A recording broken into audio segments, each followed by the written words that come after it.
இன்றைக்கான இதனுடைய வார்த்தை சுத்த இருதயம். நீதிமொழிகள் 22ஆம் அதிகாரம் 11ஆம் வசனம் சொல்லுது, சுத்த இருதயத்தை விரும்புகிறவனுடைய உதடுகள் இனிமையானவை, ராஜா அவனுக்கு சிநேகிதன் ஆவான்.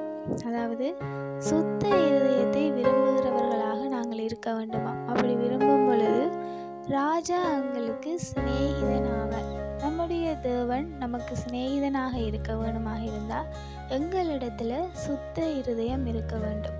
தாவீதை எடுத்துக்கொள்வோமாக இருந்தால், அவர் சுத்த இருதயத்தை என்னிலே சிருஷ்டியும் நிலைவரமான ஆவியை என்னிலே வையும் என்று சொல்லி ஒரு விண்ணப்பமாக தேவனிடத்துல இந்த சுத்த இருதயத்தை கேட்கிறார்.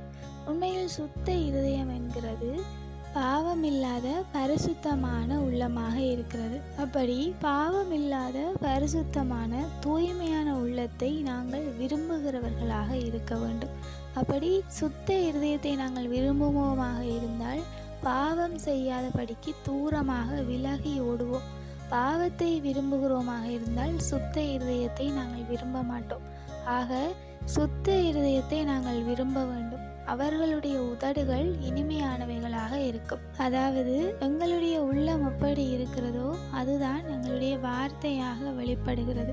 நாங்கள் தூய்மையான சுத்தமான இருதயத்தை வைத்திருக்கிறோமாக இருந்தால் எங்களுடைய வார்த்தைகளும் தூய்மையானதாகவும் சுத்தமானதாகவும் இருக்கும். இந்த வசனத்தில் சொன்னது போல நாங்கள் சுத்த இருதயத்தை வைத்திருப்போமாக இருந்தால் எங்களுடைய உதடுகள் இனிமையானவையாக இருக்கும்.